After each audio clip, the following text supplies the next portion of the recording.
a live recording type of thing, so I don't really feel like there's need editing. But if you need an I editor, agree with I've you, got and one. that's part of where I'm holding myself back because I think I just need to stop thinking I need to do too much and just Do it. start doing it. Yeah, exactly.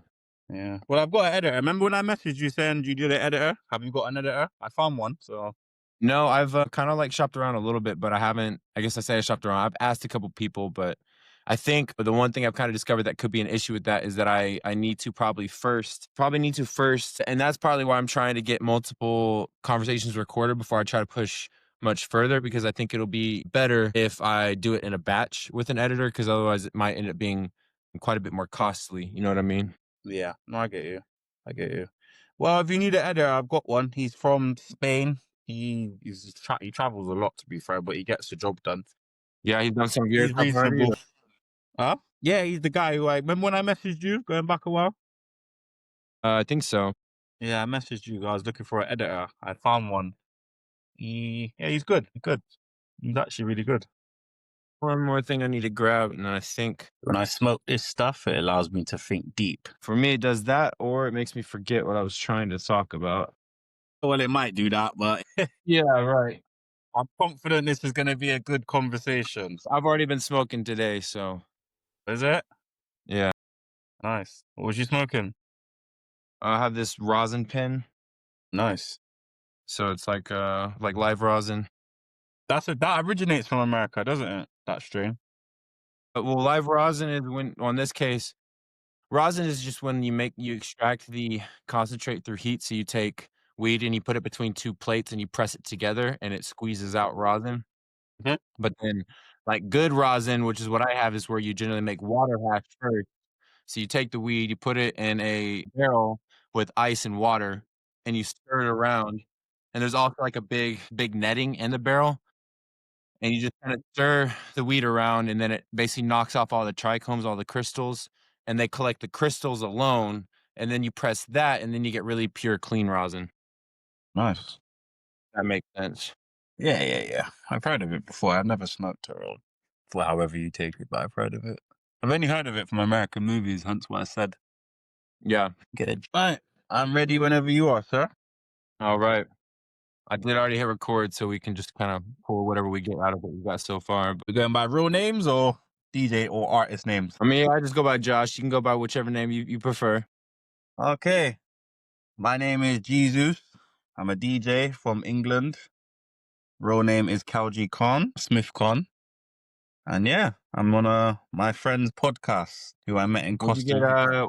let's start with your DJ stuff because I know you just finished up a big show. How'd you get started and all that?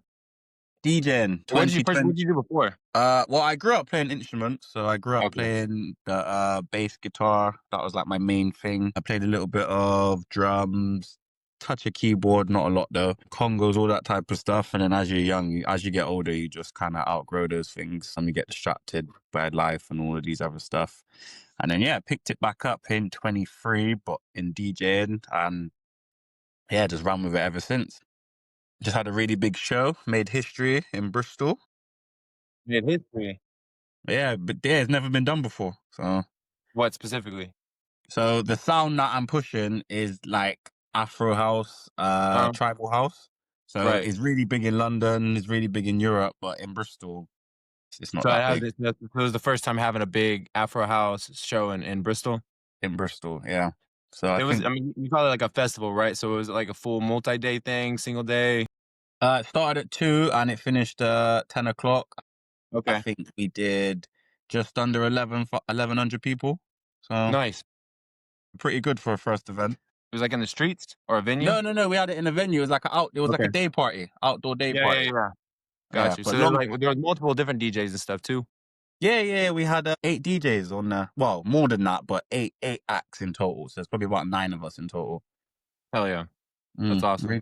Really good. So yeah, we made history. Got a lot of good feedback. Yeah, House of Unity. That's the name. That's the brand. Shouts out to the whole of the team. And yeah, man, big things to come. It'll be nice if you can come to the next one next year. Man, that'd be sick. So is it? It's supposed to be an annual thing now, right? The streets are talking. The streets want one sooner. So I wanted to do one a year, but it's looking like we're gonna have to do 2 a year. Long term, my vision for it is to go festival, to hit that festival mark and start doing that type of stuff. But that's more for in the future. But yeah, one a year, but it's looking like we're gonna do two a year. So yeah, That's awesome. This is because this was the first one, so to this just was the grow from first here one. on Yeah, up. yeah. Yeah. I remember I met you in Costa Rica when we were speaking about it, and I was telling you what I got going on. Yeah, because Yeah, you were just I mean, that was kinda you were really getting hyped, built up for it. so hyped, so hyped. Yeah. It was all worth it. It was all worth it. But, how did it meet your expectations? Go past them? Like, what was your overall takeaway? Like, how'd you feel? Oh, I'm still taking it in now. To be fair, I've not even really posted on my Instagram, and today is like the 23rd of September, and the event happened on the 6th. I posted one thing, but I've not posted like a big message to say thank you, Right, right. because You I'm haven't kinda still, done your full decomp yet. yeah, I'm still processing it. So, like, a lot of people said like I couldn't do it, and I done it. So, I mean, I think that's the kind of thing too that takes a long time to, do, and I mean, so before I started recording, you were asking me, we were kinda talking about the podcast stuff and my lack of confidence in some of the areas of getting this thing going, mm, but I saw this post this morning and it said, go to sleep, you must first to pretend to go to sleep, and that is how everything in life is." yep, I agree. I read that and I was just like, damn, it's I too agree. true." I Yeah, agree. for pretty much anything, you just have to start doing it as if it's already happening, and then next thing you know, it's happening, now it's real, but Fake it till you make it. yeah, that is what they say. Fake it till you make it, brother. Yeah, What is it? do you have anything are you trying to besides this festival, do you have anything planned around DJs? Do you just do, like, small shows here and there for, like, parties and, or any clubs or Oh yeah, yeah, yeah. I get booked up all the time. This year I DJ'd in Costa Rica. I've DJ'd in Italy. I've DJ'd in Wales, which is a different country but is attached to United Kingdom, is part of the United Kingdom. Yeah, I've done a few. I've done a few. I've got another event which is my own, which I launched on the same day as House of Unity. So that's coming up in December, the 28th of December. That's called Solar Sounds. We'll put a link to that somewhere there or wherever, so you can check okay, that out. okay, Um, yeah, yeah, I got a lot of things coming up. A lot of things coming up. very cool. Heck yeah, man. 99%. What, you talking about where it says uploaded?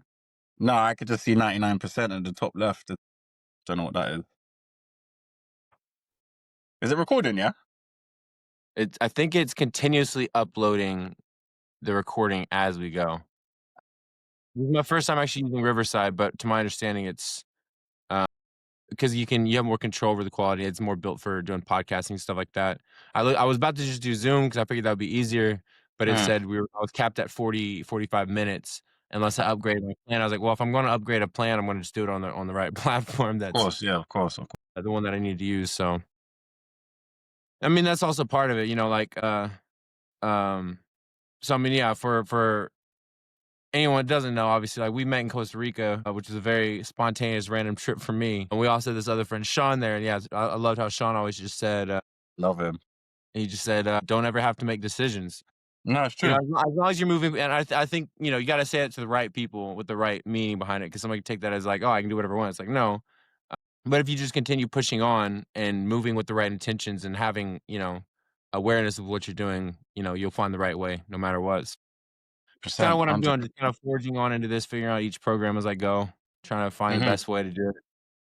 Yeah, but you'll find it though. You'll find it. It's just like I you'll well, find I it. did it before with photography, and I remember those days somewhat well, so I know, eventually it take a long time, but I know in anybody and anything, you find your own, just your own groove, your own Hundred workflow. percent.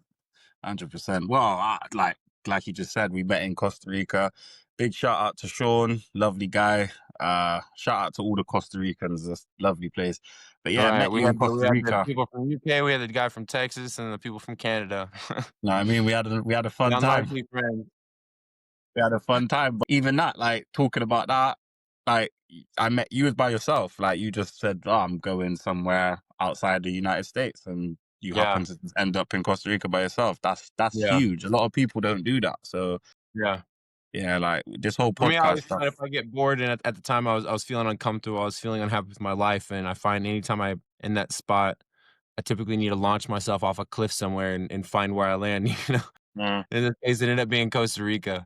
Well, no regrets. That was No, definitely not. yeah. We did some good stuff over there.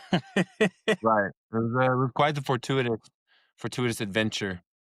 100%. If I could go Technologically. back and relive it, I would go back and relive it 100%. I was even talking to what'd you say?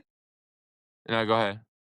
I was talking to Beth, and we were saying that one day we should definitely do that again, but in a different country, in either like South America or somewhere along those lines. And I was like, yeah, Yeah, definitely up. next year, I think, my sister's talking about, I mean, if I don't do Burning Man again, which I don't know, we'll see what I end up going with, but, the solar eclipse is happening next year again, and, you can see it from Spain and, like, Iceland. Hmm. Like, that's the parts of the world that you can see it from, so I know my sister's thinking about going.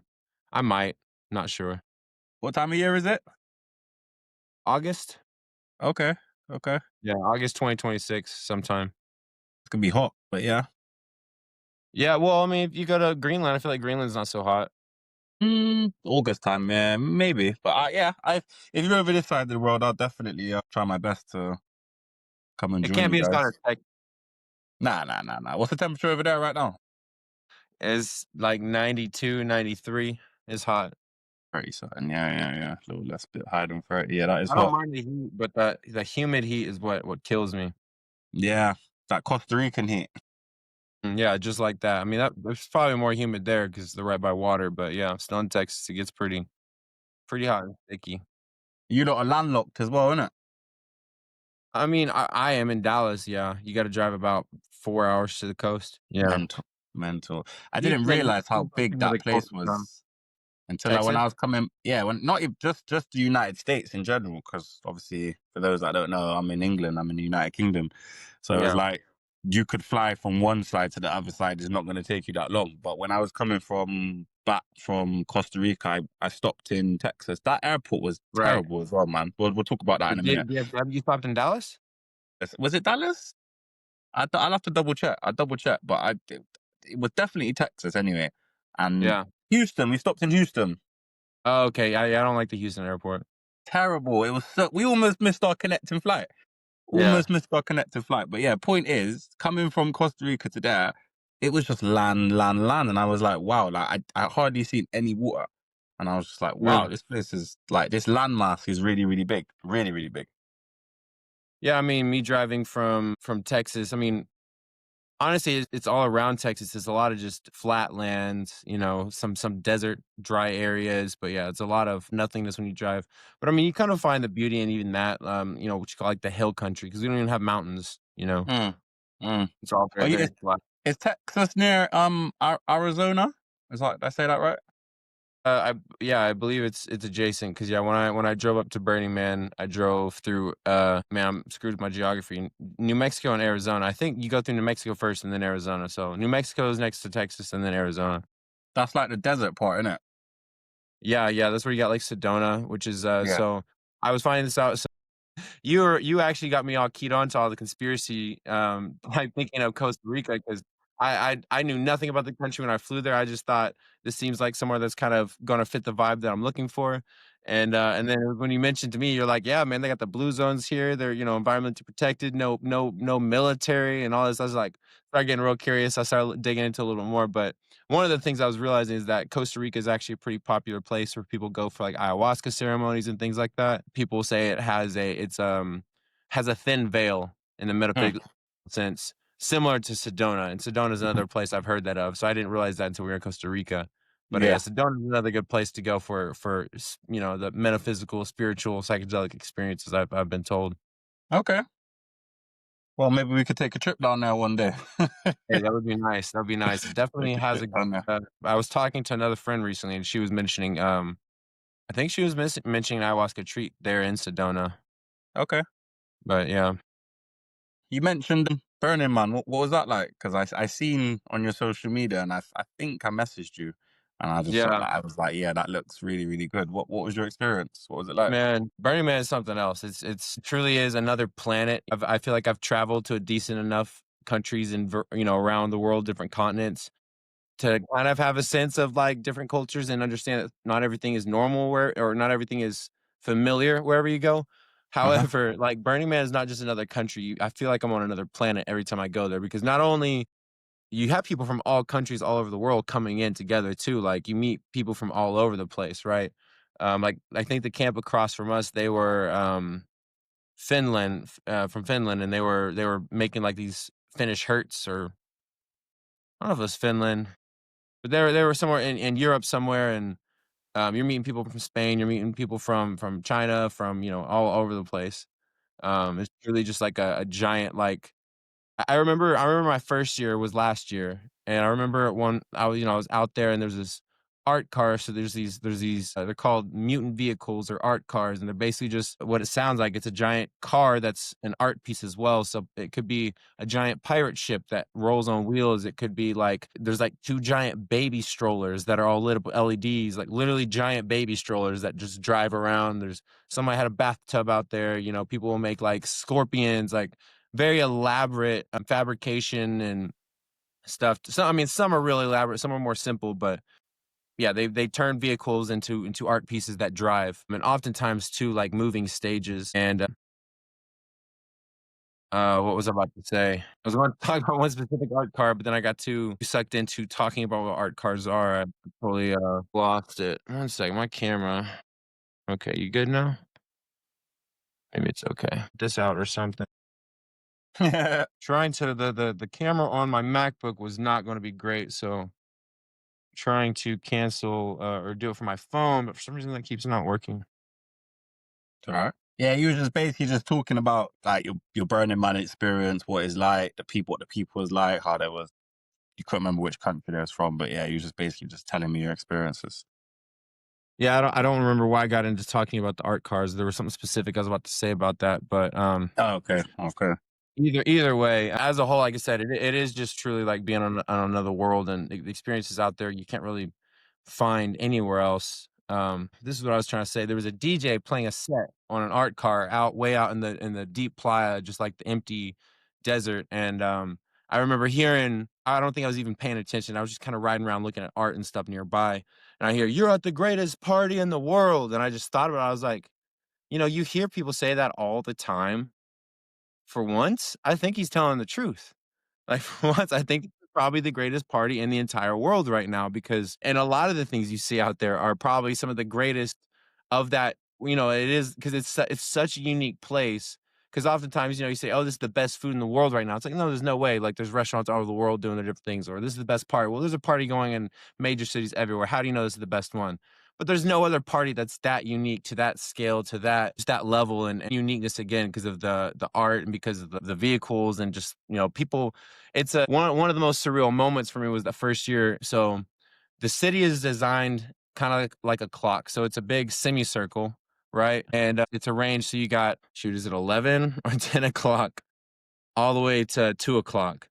I think it's 10 o'clock to 2 o'clock. So Uh-huh. this is 10, 2 o'clock, and they come all the way around, and then through the lines throughout the middle are A through G.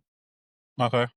And so once you're outside of the city, though, once you're above the top, so once you're above 10 and 2, then it's open, empty desert. And that's where a lot of the art is, and that's where just all the installations are. And so the first night, you ride out of the city, and just open expanse, and there's just colorful lights for as far as your eyes can see, just like twinkling across because everybody's on bicycles that are all lit up. They're on all these vehicles, and it's just such a magical energy to experience, and something that definitely the first time I saw, I was like, I got to keep coming back. But this Mm. year in particular was very difficult. I'd say each year was different because last year I went out with the intention to like find who I was. And I had some very wild experiences that, in some sense, helped me understand better who I was, or at least gave me the platform to continue diving into that in the year that followed. And then this year, I really built a better foundation for myself, much healthier mentally, much healthier spiritually, physically, all these things. And so coming into this year, I was much more level headed. Mhm. Wasn't in nearly as heavy, crazy party mode. Like, of course, I was going to have some fun, but I wasn't on a binge or bend or anything like that. And thankfully so, because it ended up being much more difficult. There was a terrible dust storm. I was gonna touch on that because I seen that online. I've seen it was really, really bad. Someone was The saying it was last year I hell to get. experienced a dust storm. My Yeah. first day there was one, but it was like white, everything gets kinda Mm, white and hazy and you can't see. mm, Entire sky was black for at least mm, 5 seconds. mm, Black, middle of the mm. afternoon, dust. Nothing. Yeah, I seen I've footage. Yeah. never it was dystopian, like, Mm, apocalyptic feeling. I've never mm. experienced anything like that, and you Something don't out know of like anything the on Earth. scene in The Mummy. Remember that film, The Yeah, Mummy? Yeah, yeah, yeah. I was like, wow. yeah, it was pretty surreal. You can't see 2 feet in front of your face, like, yeah, Yeah. pretty insane. But I look back on that experience already, I'm just like, where else in the world would I ever go through that? Because It's an and that's also experience. Yeah, it's an experience. right, Because we that's live in also cities, innit? We don't experience that stuff. yeah, yeah, yeah, and as part of the absurdity of the experience is that everybody collectively agrees, "Hey, let's go out to one of the, like, harshest places to live on Earth that is not meant to sustain life of any kind. Let's go out there and party for a week." But you survived. You But we survived. survived. You survived. So you live to tell the tale. Because you're not gonna get that in the city. You know what I mean? Like You're when they put definitely us in not, these you're definitely cities, not. we don't even have basic skills to survive in the city. You know what I mean? Like starting Well, and fire. you think in the city, you try to go to a party, and you go out to some club, right, and you have to wait in line for an hour, that alone might ruin your night. Do you see what I'm trying to say? Like, Like, well, you you don't have can't no find ID parking. That is the thing you're stressing about is parking now versus it just out ticket. there, yeah, it really strips down all the cognitive biases that you've kinda built up, the thought that things have to be a certain way and your what's important to you really changes, and Mm, that's part of why I think everybody, collectively agrees to keep doing it because we all find our own growth and experiences through it, it's different for everybody, obviously, but yeah, 100%, 100%. No, a lot of people say it is bad, but I never heard about it until I met you, and then you was telling me about it, and I was like, bro, okay. And then it's like from leaving Costa Rica and coming back to the UK, lead up into it, I was seeing loads of stuff about it, like it's right. this, it's that, it's good. Loads of people sharing their experiences and their perspective on it, I and think part of that too is the social media now. yeah, okay, 'Cause it all right, definitely so wasn't like I think it's gotten bigger with social media the last 'cause, like, Starlink became a thing a few years ago. So uh the rise of the publicity of the event has gone mhm, up a lot because there's people have more access to cell phone service, they're able to post things, it attracts more Instagram influencers now, like, that's been kind of a new mm. evolution of the event over the last, I'd say, probably 5, 10 years or I don't know exactly, I mean, since phones came out, I'm sure, but especially in the last, like, 5 years or so. So wait, is Burning Man like? Is it got decades to it? Like, has it been going for a long time? Yeah, so it's been going since '93 or so, I wanna say. Yeah, so 30 something years. It started in California on a beach with, like, 7 guys, and it was meant to be a kind of a celebration of summer, I think, if I'm not mistaken, and then, it just quickly grew, and I think by the 3rd, 4th, or 5th year or something, or big enough, they had to move it off this beach to a more public but private area too. And so now it's currently held out in what's called Black Rock City out in the desert. And land owned by the Bureau of Land Management, if I'm not mistaken, which is like a government organization that Mhm. owns certain types of lands. And it basically it's public access land. Anybody can go out there any time of the year. It's free. It's public access land. You can go out there, camp out there. You can drive out there, whatever. And the Burning Man itself does get like some sort of a permit in order to actually sell tickets and host a event like this out there. But technically, it's public land that anybody can go to. I mean, it's owned by the government, but anybody can go out there. I don't know if you Mm. have lands like that in the UK, but Maybe, but I've never heard of it. But it would surprise me. It wouldn't be like in this city. It would be like on the outskirts because yeah, like the ever end of that whole government conspiracy thing. Like they just want us in the city. You know what I mean? To not right, even right, like most people I speak to, they can't start a fire. They won't be able to survive in the wild. They're like they can't do that stuff. Do you know what I mean? Whereas people that is normal to them, it's normal to them. Do you know what I mean? But to us, it's like, what, you did that? Like if you said this to one of my friends that I went to in the middle of the desert and this happened and there was bikes driving around and there was a sandstorm and I lasted 3, 4, they look at you like you're mad. Like, I'm like, what? You yeah, like, do you know what I mean? So yeah. yeah, yeah. I think I might do it one day. I mean, I definitely recommend it. I mean, if you're I think anybody can do it, but you have to want to do it because it's very hard and it's not Yeah. You're gonna work the hardest you ever work in your life. You're gonna party harder than you've ever partied before. You're gonna have it's a lot of extremes, you know? Uh-huh. But it's just it's so the energy out there is so magical. I can't really figure out how to I've never been able to figure out how to describe it because it's something you have to feel. You know what I mean? It's All right, something you let me ask feel you a when you're out there. question. Let me pose a question to you. Yeah, do you remember when me, you, Beth, I think Sean was there, but it was definitely us three, was in the beach in Costa Rica, and we looked up and we seen the whole Milky Way. Remember that? Mhm. Eh, That type of feeling. And you said that was your first time seeing it like that, right? That was the first time I seen it like that. But I imagine Yeah. where in Burning Man, like there's probably no light pollution. So when you look up, you're just, do you know what I mean?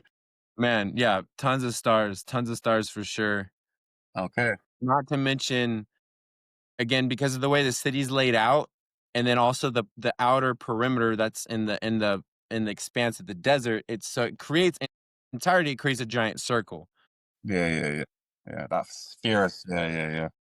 And when you're out in the dark side of the circle looking towards the city, there's lasers, there's spotlights coming up from all over, creating these just like grid lines in the sky and everything. Like it's again, like I said, it's just a sheer the sheer scale of it because it's up. I think 80,000 people roughly have been kind of the average, I guess, the last few years.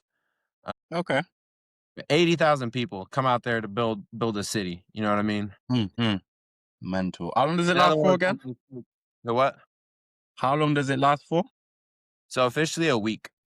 Okay, 7 Some days. people are out there for a couple months because they're building, because they do a lot of work to prepare the land for us and to clean the land up after everybody leaves too. Uh, Uh-huh. Probably the most important principle of the whole thing is leave no trace. Uh, Uh, so I've known the rules. So like you don't throw any water on the ground that's not clean water. Don't throw any trash, whatever. Everybody's got to pack in everything that they bring. And they actually have like teams that stay out there for like a month after the event, just going through every single inch of the land, making sure there's no trash left behind, that everything's been cleaned up. Because and I was trying to look more into it, but like I think like maybe in like the springtime or something, rains will come and so it's a dry lake bed, and so rains will come, and I think they okay. actually kind of flood it again, and there's water there. From what I was reading, I might be wrong about that, and that certain part of the ecosystem is that like migrating birds kind of stop in, they get some food. Um, Really exciting thing I learned this year because so we had the first we had the big dust storm because it was Uh-huh. very dry and dusty, which I heard was because they didn't get the rain earlier in the year this time, which normally kind of packs the dust in. So that's why it was so dusty at the beginning. But then it rained right after that, which was nice because then there was much less dust the rest of the week. And so I learned through the rain that actually if the water puddles up on the playa, there are these dinosaur slash fairy shrimp. There's different names for them. These little shrimp that their eggs essentially remain dormant in the soil for like they can be there for decades. And once they get wet and stay Creates new life. Yeah. wet for like 30 even just like half an hour, it sounded like they can start hatching.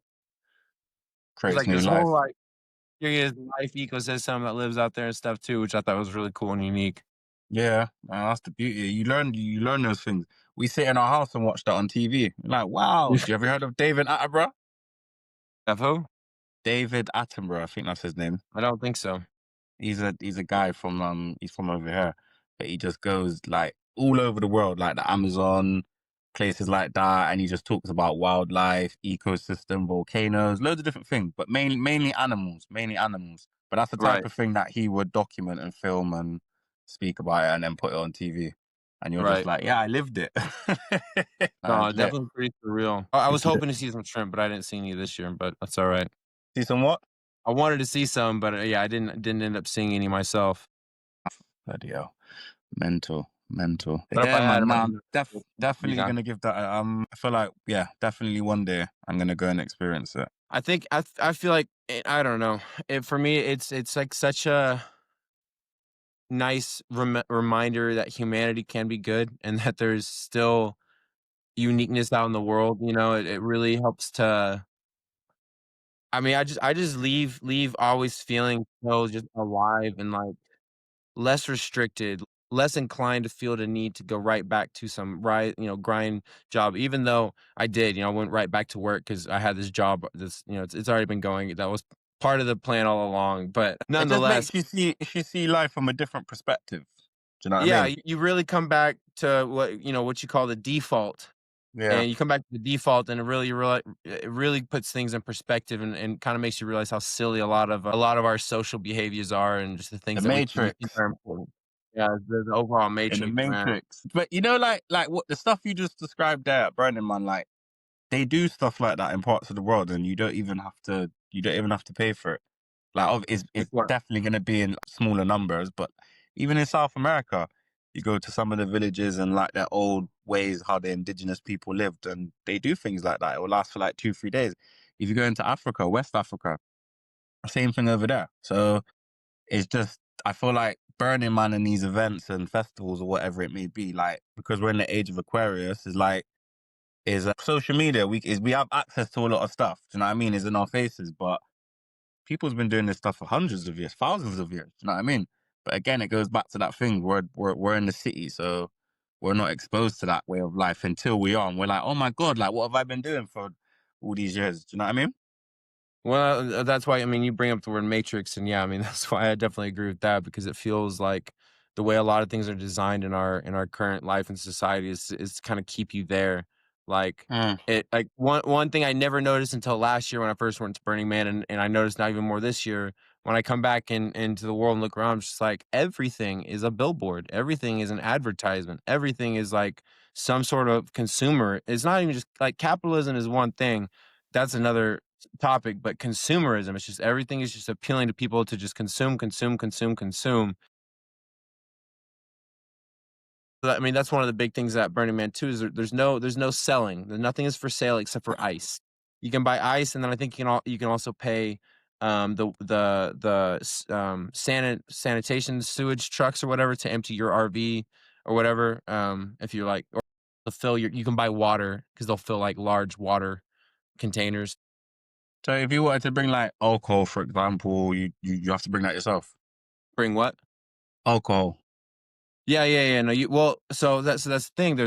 There are camps out there. So there are 10 principles to Burning Man. I don't know if I can remember all of them. Let's see. You have radical self-reliance is important. So you're supposed to be able to take care of yourself and handle everything. But then at the same time, gifting, I believe, is part of the one of the principles. Leave no trace. Participation. Everybody's a participant. Nobody's an observer. So back to the alcohol thing. So there's different camps, right? And there's theme camps. People, you can go out there for just open camping and camp by yourself, but then you can also be a part of a theme camp. In my case, I'm part of a theme camp where we have, like, for example, every morning from like noon to 2, we do Bloody Marys, and it's Mhm. like 14 ingredient Bloody Marys. We put pepper, we put the Cholula sauce, we put fresh limes, fresh lemon juice, the tomato, the vodka, MSG. Sometimes we even have like the olive and everything, which, that's a lot of work to be out in the desert, Of and we course. and that's free. So we just have a bar, and that's free for anybody that comes to our camp. We give them free Bloody Marys. You just have to have your own cups. And so there was a camp right across from mine. They're called Waffles in House, which you have Waffles in House in UK? I don't think Nah, you but do. is it waffles? Yeah. But yeah, so it's Waffles and House music. You know what I mean? But they kind of knocking off Waffle House, and they House serve, music. huh? House House music. music, yeah. So Yeah, house yeah. music Okay. Nah, I never Like, heard of house that. music and techno is like the main music you hear out there a lot, like a lot of house and techno and Is and it? deep house and things like that. Oh, I definitely need to get over there because that's the type of stuff Yeah, I man. can play. No, definitely, no, you definitely could. Yeah, do you know the DJ Carl Cox? Do you know what it is? One thing I've learned along my DJ journey, like I'm starting to undo it a lot, but it's stay out of people's business and just stay in your own world. Just Sure, stay in your sure, own sure, world sure. as long as possible until it goes like that. Do you know what I mean? So I didn't know his name too well myself until then, but I knew he was somewhat popular. But anyway, he played a really cool set, which I think you would have liked, like some kind of Afro okay. I've stuff. probably Yeah, seen his I don't. face. I've definitely probably seen his face, but the name is just like, ugh. So I'm just tunnel vision on what I gotta do. But no, you definitely would vibe with the music out there for sure. But yeah, so yeah, you should bring all the food you need and all the water you need to survive. But there are bars everywhere. You can find free alcohol anywhere you go. There's Huh? certain camp that are serving meals. Like one night out in the middle of the desert again, there's a Dusty Diner, so it's also an art car. It's called the Dusty Diner, It was literally just like an oval shaped counter. You'd step up on and sit on a stool. They served you grilled cheese and coffee with Baileys, and then you finish. You get back on your bike and you ride off into the desert again. um, yeah, camp serving like curry, camp serving all kinds of food, pizza. Nice, And we nice. So went it's, it it's all like out there. it's like a community. It's like a big Yeah, community yeah, yeah, looking yeah. after each other. Yeah, that's nice. That's nice. That's nice. Let me ask you a question, and then we'll talk about some other stuff. What are the negatives? And even if it's just one, like for you personally, what are the negatives, or is there none? So I'm gonna preface this with saying that like there's a couple of snarky sayings that use one being "fuck your burn" and another one being "you don't get the burn you want, but the burn you need."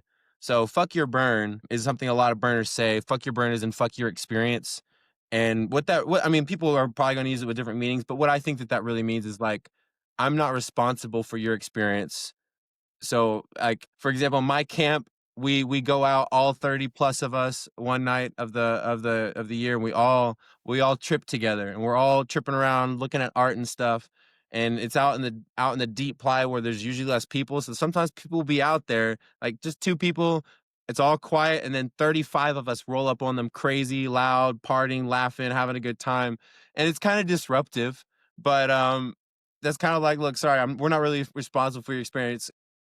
In one way, sorry, we kind of interrupted the vibe, but two, if you don't like it now, you might have to go somewhere else because we are here now. That might, and I'm not articulating it perfect because that sounds like I don't care if we come and ruin somebody's energy.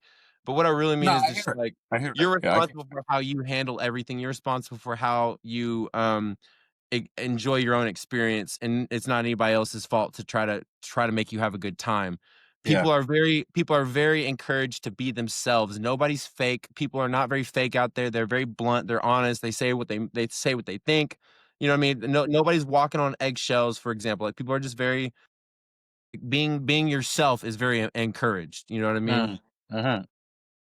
And but to that, so I preface with that just to say that like fuck your burn. Like my experience is my experience. I more power to somebody else. They do what they want out there. The man burn itself, which is the Burning Man, it's like the pinnacle of the event. My least favorite part. I don't really enjoy the energy. I don't enjoy the vibes during that part. It happens on Saturday night, the day before, like right at the end of the week. For me, I would enjoy it as a more cathartic experience, a time to kind of release, a time to kind of be like, because for me, like the point of burning the man is it's literally kind of fuck the man, like fuck the system. We don't need the system to have a good time. We don't need like we can create our own world, our own city. And I feel like while that is celebratory, I also feel like it could be a little bit more. For me personally, what I would like is more of a cathartic, somber experience to kind of remember who I am and claim back my own power and then party. But the way that it's done is every single art car. So there's probably like 50, 60 of these art cars, like bus sized vehicles, like massive in this giant circle. You may have seen the photos where it looks like the Milky Way galaxy or whatever centered around the man. And then they do like a 5+ minute fireworks show, which to me feels like it goes on and on. And then they big explosion, the man burns, but every single car is like blasting their own music, so it's a real like dissonant sound, and it's kind of eerie to me. The energy is so Sounds low intense. frequency. The frequency of the energy is to me is very palpable and feels dark. It feels creepy because there's so many. Everybody in that moment is there for a different reason, and it feels odd to me. And I feel it's very distracting. I feel like it's so overstimulating that it's distracting from the possible spiritual experience that people could get out of. But that's also the entire Burning Man itself. Like I go out there because I enjoy the community. I want to push myself to learn new parts about myself. I want to, have these encounters. Some people just go out there to party and get fucked up and have sex and do whatever. Is a is And a that's is a, and that's is a back to the fuck festival. your It's burn a thing. Like, festival to if you certain wanna go people. out there just have orgies and have a party and have a blast, I think you're allowed to want to do that. I don't think there's nothing wrong with that. Mm. But that for me is what can be kinda difficult out there sometimes. is finding the people that are out there aligned with your same energy. But again, that's what's really unique about the experience is it's literally a city. It has everything a city has. You have people of all different cultures, diversities, types, hobbies, Right. whatever interests. You got celebrities that are like this one dude. I saw this one pianist named Ilu, and he played. I saw him play multiple times at this piano bar camp near my camp, and he's like legendary famous, and he's just playing an open piano bar for everybody to come walk up, you know what I mean? So there's people like him that are just chilling down. And then there's a lot of people that come out there, spend thousands and thousands of dollars to have a whole experience set up for them, to have people cook them food, to have people basically cater to them. Like because there's camps that kind of do it for profit. And so the people go out there for that experience. And I mean, again, to each their own, fuck your burn. You do it how you want. But that would be one of the negatives for me is just, I mean, especially like the man burn itself is not my favorite part of the experience, but Mm, yeah. but then that's also a positive because all that does is just reinforce like yourself to remember like your experience is your experience. Other people's energy doesn't have to affect yours. You can still have great time. Yeah. No, it's true. It's true. And it's funny, like even when you said what you said about the like you connect with the people when you're there. Like some people may go there for drugs or something, whatever it may be, and then your energy aligns with certain people. I feel like that was the case in Costa Rica as well, Right. because like there was so much people we all could have like been rolling around with, having fun with, but it's like we just all clicked together and just stayed together. Right. Yeah, we Exactly. definitely Yeah. Yeah. did. We Do you know what found our I mean? tribe. Yeah, we definitely did some good stuff over there. No, absolutely. I mean, we were together and pretty much once we met, we hung out like every day, I think after that point. Yeah. That's why it surprised me, like when you said about the confidence thing about the podcast. I was thinking, but this guy went all the way to Costa Rica by himself. Like, what do you mean? That's like one of the highest levels of confidence. Do you know what I mean? And then even like speaking Spanish, like I still haven't learned yet, but I said I'm gonna learn. I do intend to learn. I do intend to get a teacher, but even that, like, yeah, you were speaking proper Spanish to the people, they understood you. Like, it was so it got to a point where when you left, it got a bit awkward when people there that couldn't speak Spanish because you was like you was Well, like the for the guy in record, the my middle Spanish is that not people that don't. good, but I can say enough to get around. Yeah, definitely. Since I got back, I'm gonna learn Spanish. I'm gonna learn Spanish, and I just got so caught up with my event. I even try. I even attempted to contact a teacher to. I just switched it up and started trying to do Portuguese. So now I'm trying to learn Portuguese. Okay, yeah, but you didn't. When did you learn to speak Spanish? Or is it recently when you was growing up? No, kinda my whole life. My Yeah, mom is fluent in Spanish, so she grew up I've been, kinda learning it my whole life. yeah, I've been man. hearing it, I've been around it, and I've been to Mexico multiple times too since I was younger, so I've definitely had a good amount of time to practice and get more comfortable with it over time. But when And this I live in goes out, Texas. whenever this goes out to anyone who's watching this, Josh has actually been to the UK. I think did you say you lived in Bath? I stayed in Bath for a week. He stayed in Bath. He probably came to Bristol and partied or whatever, but yeah, he's I been might about. have. He's been about. No, and I loved the UK, man, especially, like, I think I told you Glastonbury was awesome, Stonehenge was cool. That's our thing. Like that's Yeah, it was a like good time. when I think of maybe not Glastonbury, but Glastonbury could be up there. When you talk of Burning Man, like it's kind of similar to Glastonbury, like slightly different, a big difference. But to that again, I didn't necessarily see the party Burning Man experience because I was looking at more like the King Arthur ruins and stuff like that, like the they got castle. that over there. I think yeah, it's Glastonbury. I'm pretty sure. Oh, sorry, I was confused. I thought you were talking about Burning Man. Then my bad, my bad. Yeah. They got that over there. Yeah, that's what I was thinking. What? Why would that be over there? Yeah, they have got that. Yeah, they got loads of stuff like that. Loads of stuff. They got like a whole area where you can go and buy like candles, crystals. There's a lot of history down there. A lot of history. A lot of stuff that's happened down there. It's a nice, friendly place as well. That's like like the term hippie. You know Yeah, that term? Yeah, like they consider them to be hippies. I love them down there. really. Yeah, I get along with them I really didn't well. remember quite getting that vibe when I was there, but it might have just been the parts that I visited. Yeah, nah, I definitely got that they vibe when I went to like Barcelona. okay. Nah, in Glastonbury, you can go down there, meet people that you've never met, and they just hand you some mushrooms, and you just take mushrooms together, and you'll just be out just for the whole day, or like Yeah. 2-3 days. Like it's like that. They're really friendly down there. There's probably like a dark side to it as well, but nah, Glastonbury is a really nice place. Good energies down there. Really, really nice. Really, really nice. Spiritual place as well. Yeah, I definitely want to visit Europe again in general. I would love to visit Bath again. I don't know if I went to Bristol before, but I'd definitely like to check it out. That'd be cool. Yeah, nah, it's nice. You'll enjoy yourself. You'll enjoy But yourself. I'm curious. I mean, you brought up the confidence thing. So like when you're for your DJ sets and stuff, especially like your first big festival, like were you kind of like one of the headliners? At my one, Yeah, I would consider myself to be, yeah. sure. So I mean, like how do you feel leading up to that? Like when you're putting together your track list and like I don't know. I imagine you're doing some live mixing too, right? But you also have some like pre-recorded setup stuff going. It's all live. It's all live, all live. It's all Okay, so live. but you have your track list in your mind ahead of time, right? Like what you're gonna do? Like you So practice to it? on that day, specifically that day, that was like a real. I wouldn't say it was hard, but that was a. I really had to like tap in on that day because I was right in between two legends. So it's like I'm the youngest coming through. I'm also the face of the brand. I'm also the founder of the brand. And then you got someone from London who's been doing this for like, he's been pushing the sound for about 20 years, but obviously it's evolved and it's changed a bit. So he's after me. So I'm warming up his set. He's the main headliner, but in terms of outside of London, I'm like the main headliner for Bristol. But then you Right. got someone that's before me who a lot of people consider to be a legend of Bristol, which he is. Shout out to Spiny, my friend. He's the same age as the guy from London. So they're both older than me, but obviously it's the young generation. So he played his set was cold. Like his set was really, really good. And I knew what songs he was going to play because we kind of play similar. Who played So before you? he played before me, yeah. So all the songs that he would have played, I would have played. So I had to that's the only time I've ever structured my music. Usually I'll just go in it and freestyle and just do a good job. Do you know what I mean? But I had to structure it in a way where it was like, Right. I'm not playing Well, what he's playing.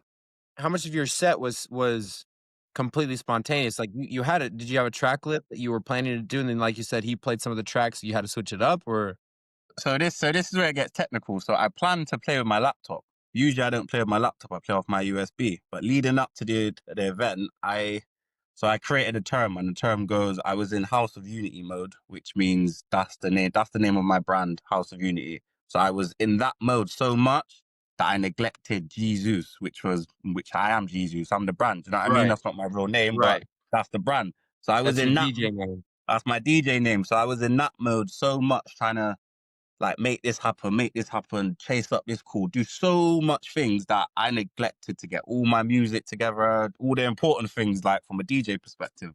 So the Yeah. night of the event, I was up till about 5. I had to be at the venue at 11, and I was up until about 3:30, just sorting out all my music. This was on my laptop. So yeah, I didn't get no sleep. I got a little bit of sleep, but didn't get a lot of sleep. Got to the Well, at venue. what point did you at some point feel confident? Like feel like, okay, I got this, I'm doing it? Of course, yeah, of course, 100%. Or at But it which was point? Um, I felt confident the whole way going into it because I knew it was planned out. Like it couldn't fail. Obviously, there might have been little moments, but it just couldn't fail. Like how it was planned out strategically, and this But you person did and it that the person. night but you did it the Oh, you talk about the music. I'm talking about like you're performing itself. That, yeah. I always felt confident through that. It was just the pressure of having to deal with that at the last moment. That was it. I always felt confident like that. When you know you're good at something and you can express yourself, that. Not in a big-headed way, but that's always gonna go a long way. Do you know what I mean? And when you Yeah, but I enjoy mean, it, is what. you can trust your evidence. Like, if you've done it before and you've done it enough times, you've seen it. Like, that's me with photography. I don't think I would ever be. I'm always going to feel a bit of nervousness, but like, throw me into any Yeah, situation and I will get some good photos out of it. hundred Like, I have percent. great confidence in You that. enjoy doing it, innit?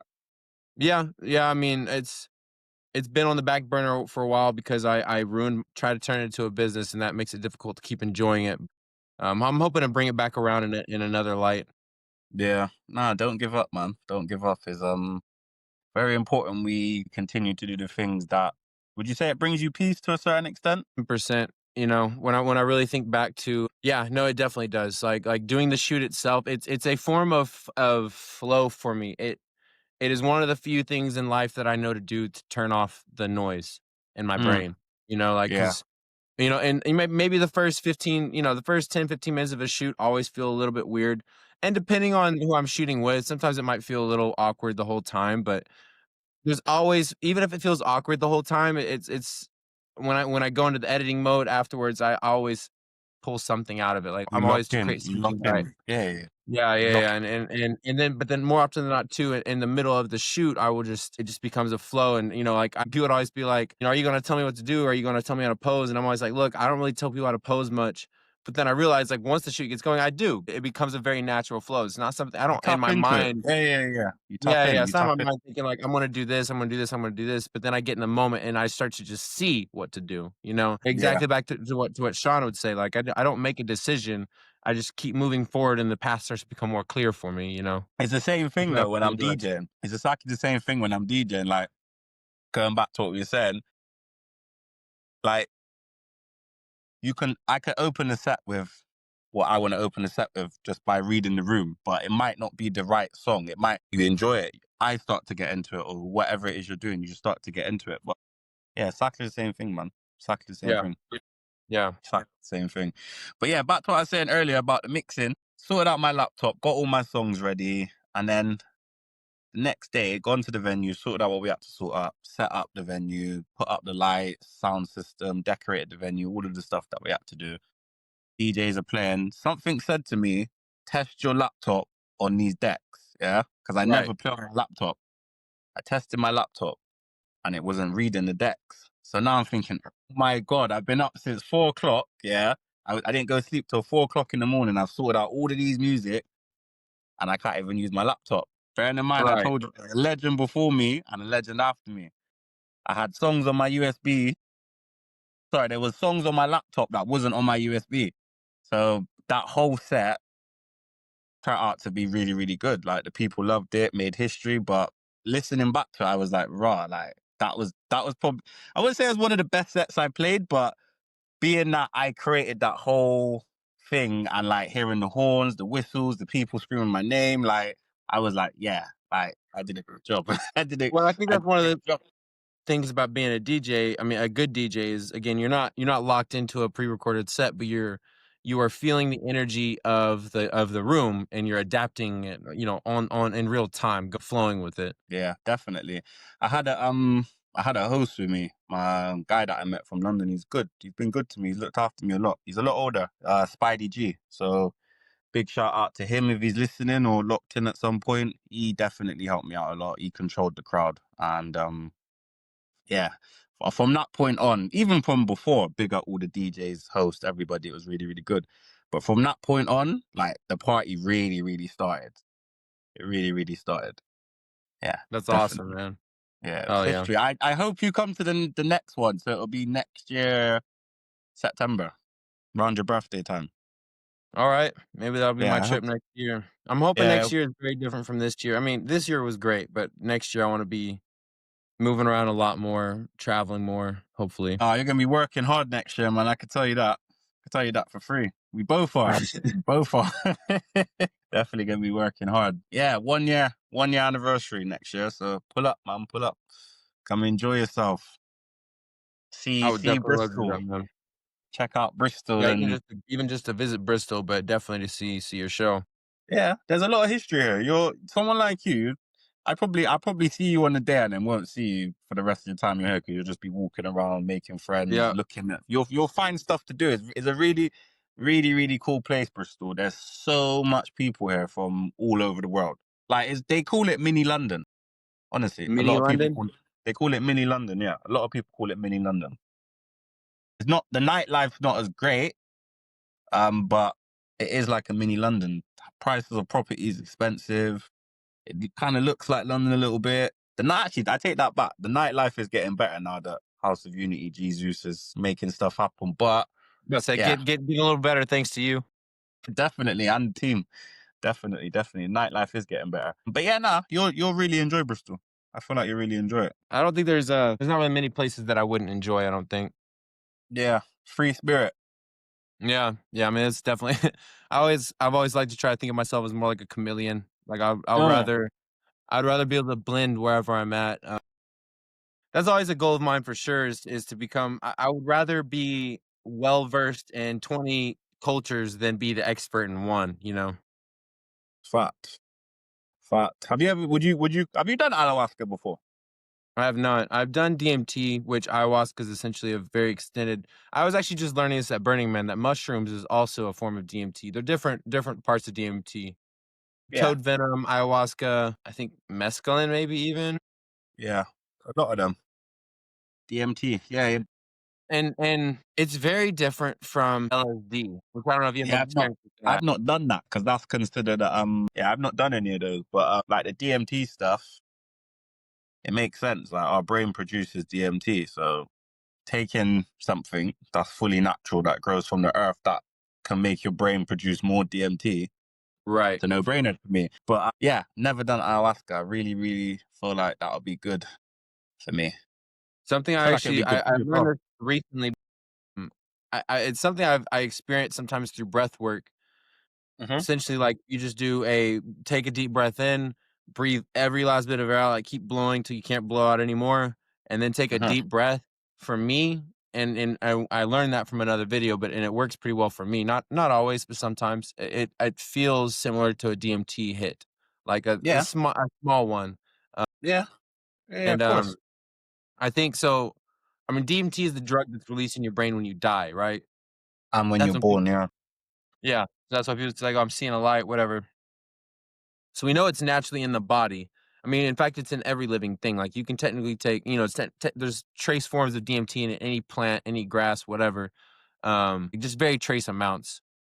And then I just learned today. So I mean, I always knew that we have a endocannabinoid system in our bodies, and every human has a unique like, none of our endocannabinoid systems are the same, which is why different strains of weed work better for certain people and other strains for other people. But I just recently learned today that when you exercise, it's not that you're releasing more endorphins; it's that you're actually increasing your endocannabinoid system. So the THC in your natural THC in your body actually goes up from exercise.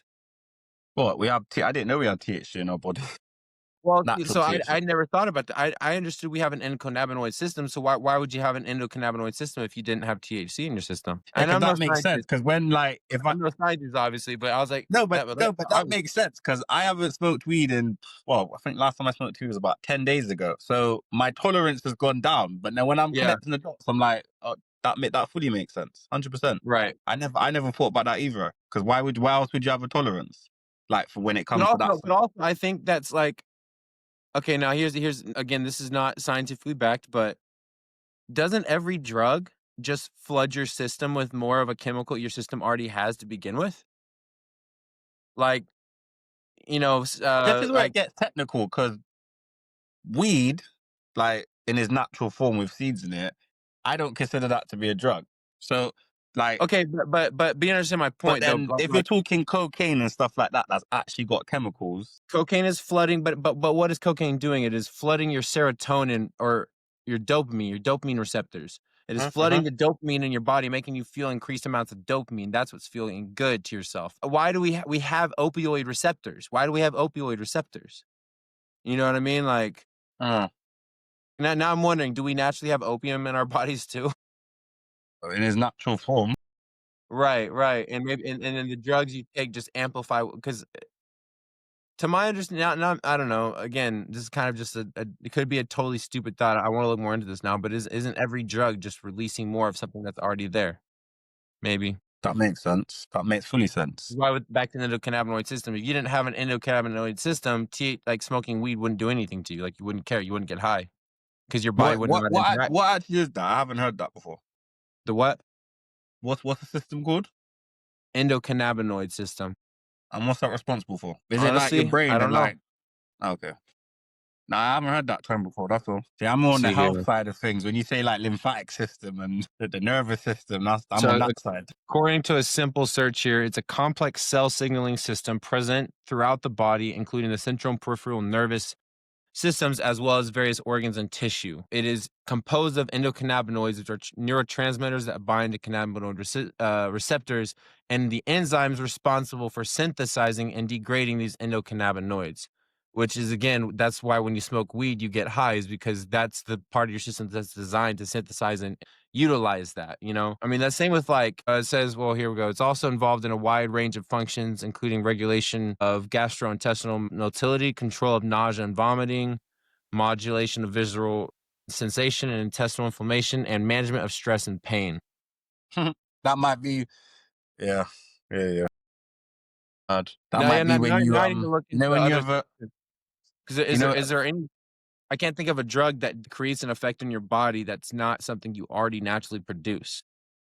yeah, because if you was to put anything like any drug, swallow it, and your body reacts bad, you're gonna vomit, and that's one of the Right, things that I just said. right. Or like So, so that has to be something your body mushrooms already taste nasty, and you're like, oh, you want to spit out the mushroom because it tastes disgusting. I It's the same mean, thing. taste grows on me. I like the taste, but What, you like the taste of mushrooms? yeah. I just eat them raw and use water to kind of make them wet so I can chew them up. Was it you that was telling me to add lemon juice because it helps the body absorb it more?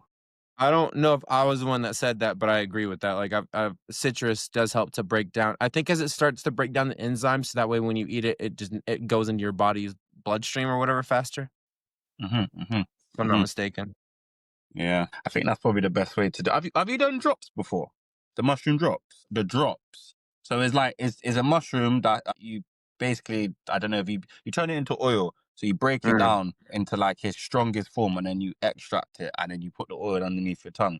Have you done that No, I before? mean I've had like edibles and stuff, which might be similar to that. It's I'm very not similar, but then when you eat the edibles, it has to go through the digestive system, so it right. takes So a this little is bit more longer direct. for it to hit you. Whereas if you was to do this in a liquid form, because it's going directly underneath your tongue, mate, straight into the bloodstream like that, and colors, pineal gland wide open. You're like, oh wow, like yeah, that's You've done it before? try and get some. Huh? You've done it before? Yeah, yeah, yeah, yeah. I got that Is in Glastonbury. like how fast acting would you say? Like 20, I've 30 done it. minutes? The one I got in Glastonbury.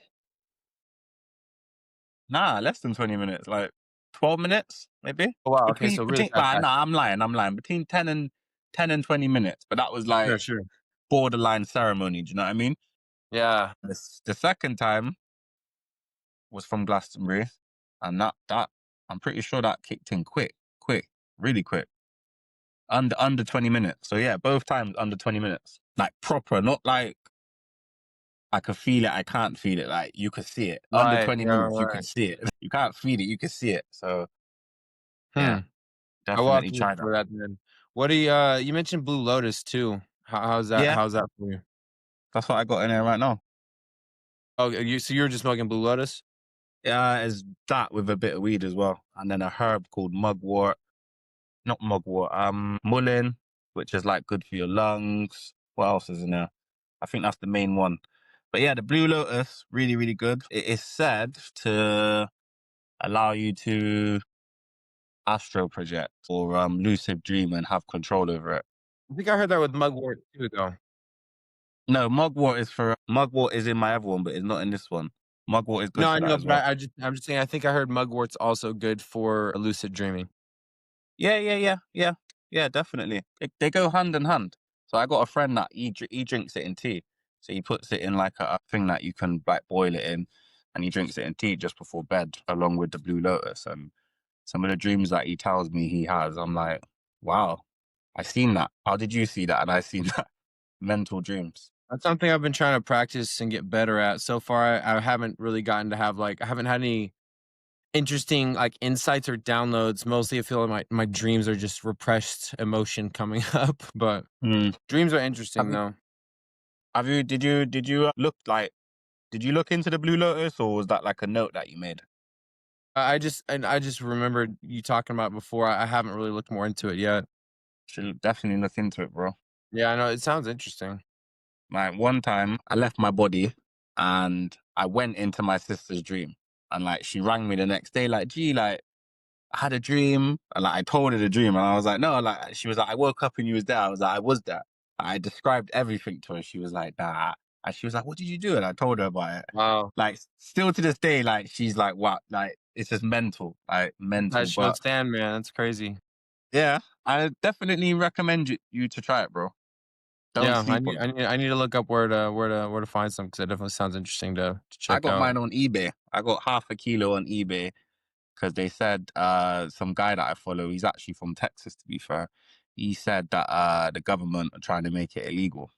I wonder why. So I just said, you know what? Let me buy half a kilo of that. I paid £60, which is probably like $80 to you. Oh, that And it lasts was you a long delivered. time. Oh yeah, with bags like this big, loads of flowers in there. Yeah.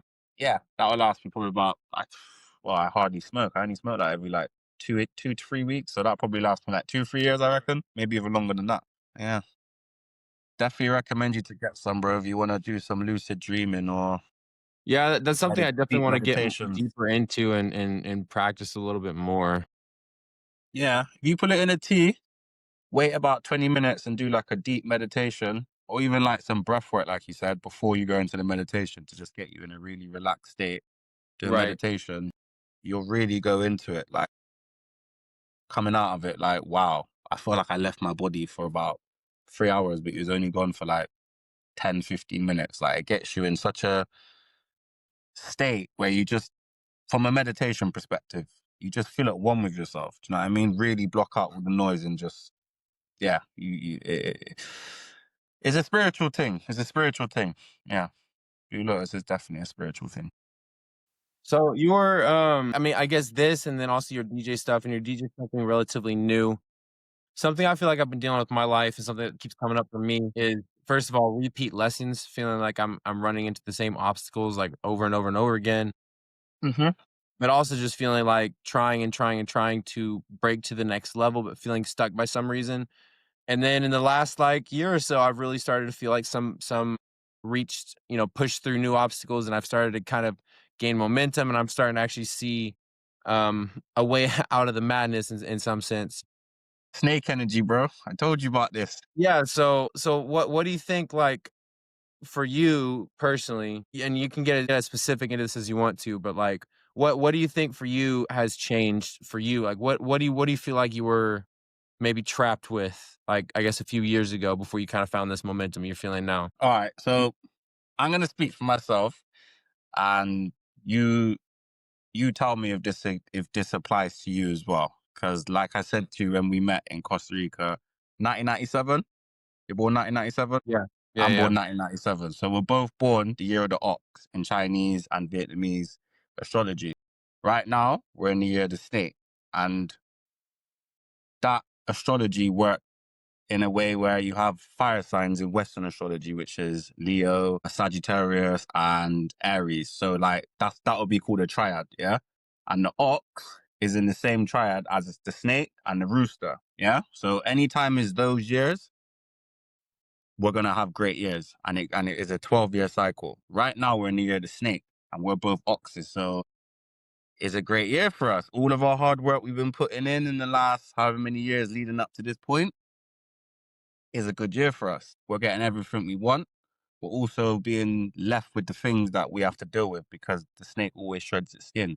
So Mm, if you release that or you release this or you're not holding that energy in your heart anymore, more things can come in. But if you've not dealt with certain stuff, you're going to be stuck with it until you dealt with it. Do you know what I mean?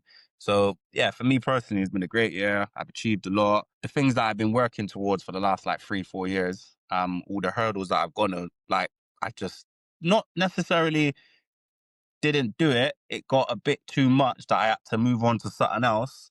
Is now done a full circle and it's tied into what I'm doing now. So it makes sense. Do you know what I mean?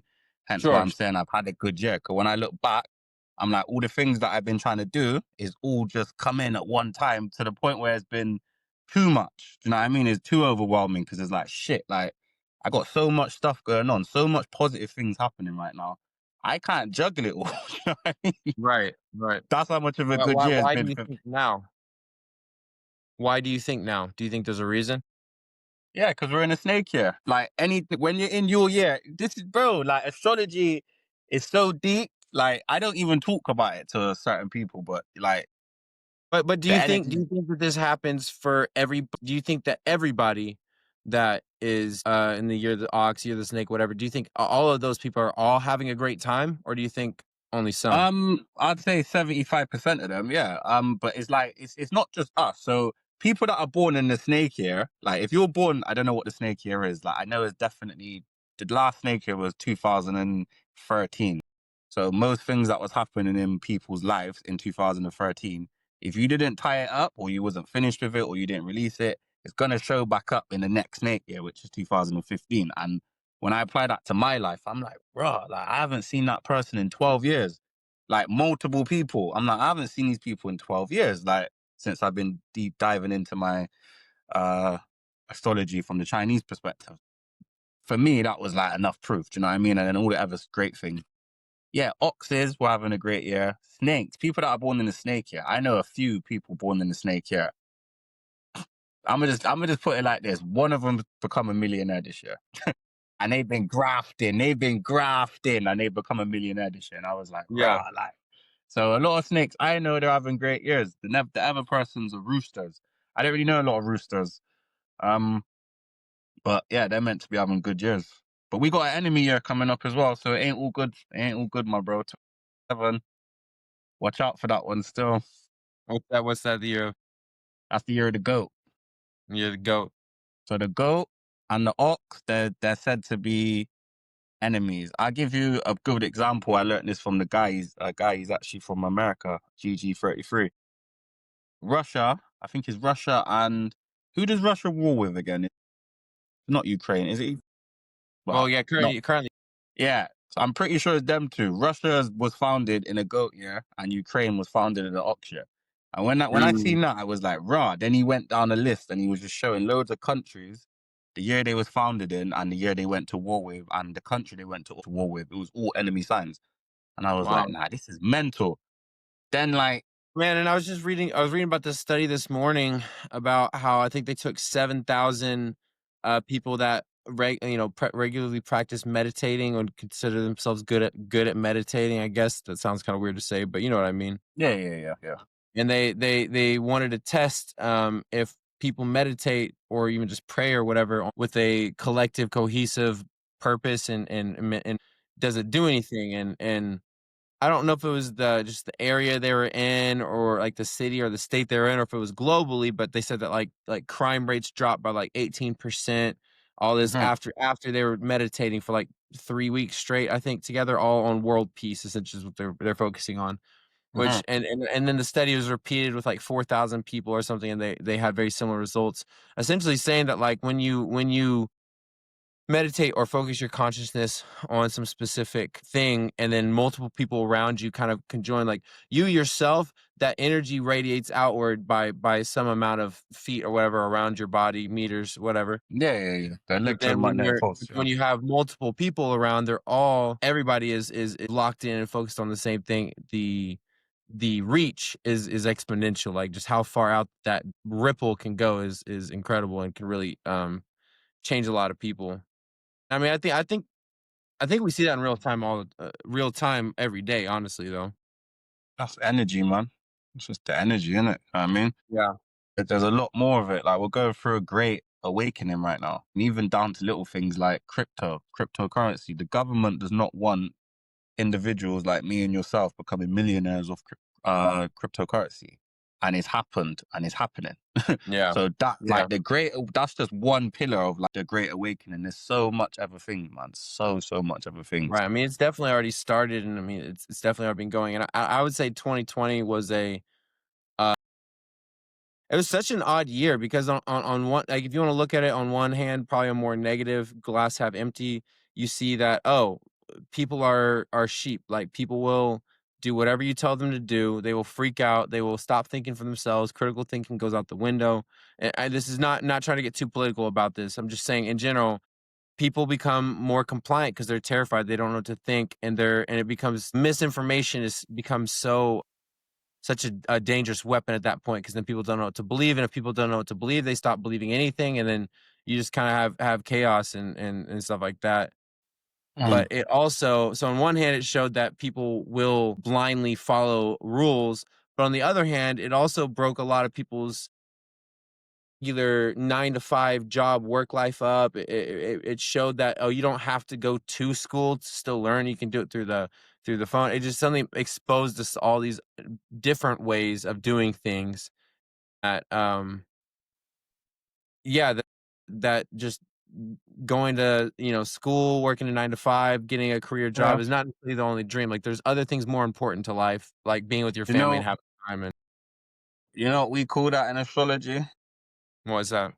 We call that the age of Aquarius. So Yeah. if you go and look up what Aquarius represents, I'll let you do that one, or the viewers or whoever, and then you can make your own assumption. But yeah, that's called the age of Aquarius. And notice how you said since 2020, you said Yeah, 2020. yeah, That's yeah, when you that's 2020. when you Since noticed it. COVID Yeah, basically, because we that saw so much. Yeah. that was a rat year. So again, going back to Chinese astrology, that was the year of the rat, which is the first sign of their zodiac. Yeah, so the Mm. first sign represents new beginnings, change.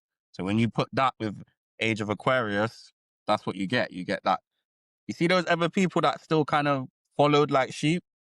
They'll Right. Something will happen when they wake up and they'll be like, nah, like I'm not having this anymore. I can't believe I've been so blind for years on whatever it may be, paying taxes, sending your kids to school, whatever it is. Do you know what I mean? People's gonna wake up. So it just has to happen. Do you know what I mean?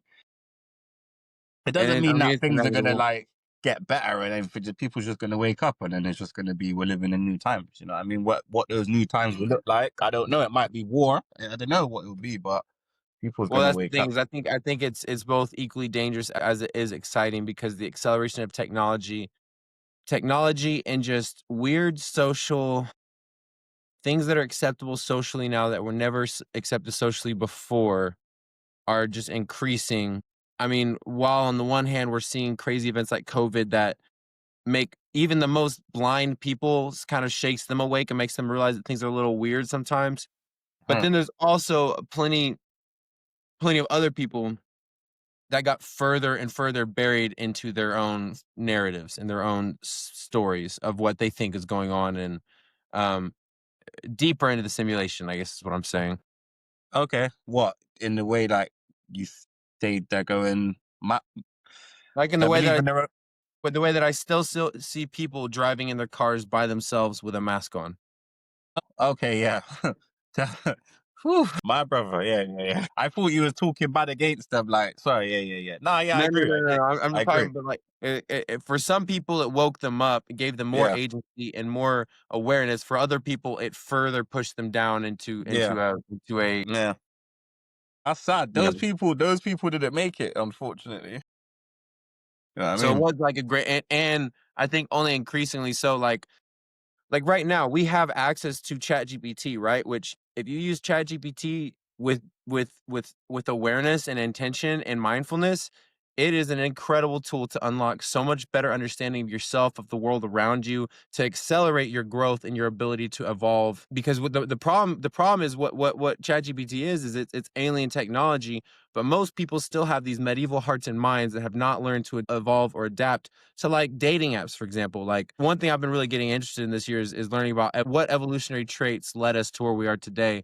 And one thing with dating is interesting to me. I don't know if you know all this, but you think about a men, what is the common claim is that men are cheaters, right? A lot of men cheat more than women. And I think that statistically is correct. Men cheat more than women. Well, why is that? You look back evolutionary, and this is not to justify cheating whatsoever, but the reason why men are potentially more like that is because back to hunter gatherer days, a man would want to impregnate 5 women before leaving to go hunt, leaving to go fight, whatever, because times were rough and he had a better chance of having like one of those 5 people would most likely survive and have his kids so his lineage would continue, right? Continue. Woman, on the other hand, because it was such a hard time. People didn't live very long. You didn't have medical procedures, whatever. Carrying a baby for 9 months was a life or death commitment. Like, right. And Huh. the odds of them even surviving that were very low. Hence, a man impregnating 5 women because maybe only one of them would survive. So, on the same token, a woman is not going to give herself up for just anybody.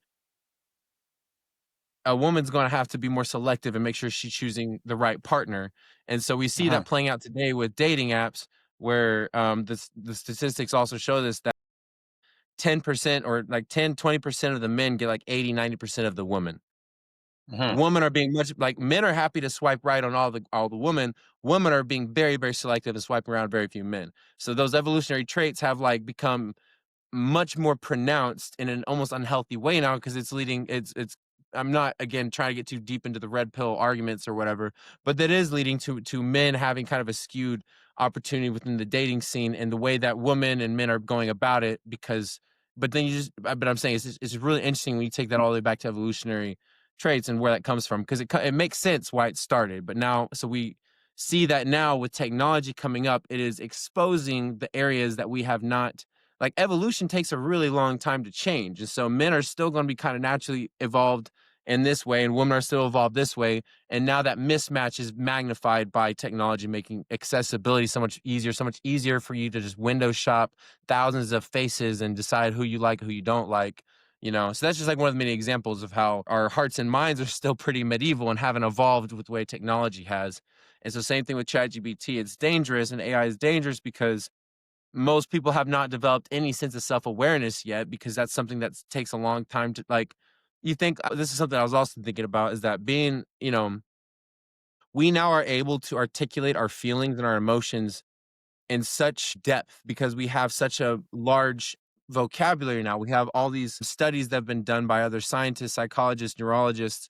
We have all this information and access to knowledge now that we can better understand our own selves versus, you know, thousands of years ago, you feel a feeling and you just kind of act on it. You know what I mean? There's not much ability to like and that's also why I think a lot of times, you know, people say like suck it up, move on because you know, we didn't always have the ability to understand why you're feeling something. All you just have to suck it up and move on. Like you think of something like anxiety, you know, thousands of years ago, if you felt anxiety, it's probably because you're about to die. There was a predator nearby. Now you feel anxiety, it might just be because you're late for school. Like there could be a million Yeah, layers to where that anxiety feeling is coming from. It's no longer a life or death, but it still prompts the same fight or flight response that came from running from a predator. You yeah. know? Fact, fact, fact. Overregulated nervous system. Yes. Yeah, yeah, yeah. Overregulated. No, it's true. And goes back to Burning Man too. It's like when you start to appreciate struggle because you realize when you have to struggle, all this over regulation kind of goes out the window, and you actually feel more at peace because you're no longer concerned you've already given up on being clean. Your tent and your clothes are all covered in dust. You no longer care about being clean. Like normally, if you get a stain on your shorts or whatever, that ruins your day because now your shirt has got a stain on it. You look silly. Out there, who gives a fuck? Like that doesn't even cross your mind anymore. You know what I mean? Like what is prioritized, what's important to you solely is surviving. You just want to live and you want to have community. You want to have good experiences. You want to have adventure. You just want to connect with people and like what is prioritized is so much different when you're in circumstances like that. And I mean, that's a big part of why Burning Man continues to be held out in such difficult conditions because people we like you understand like yeah we could take it somewhere more lush and green and pretty and where the weather's nice and we have all but we wouldn't but the struggle is what creates the energy. The struggle is what creates the community and the environment and the lifelong experiences that you actually get from that.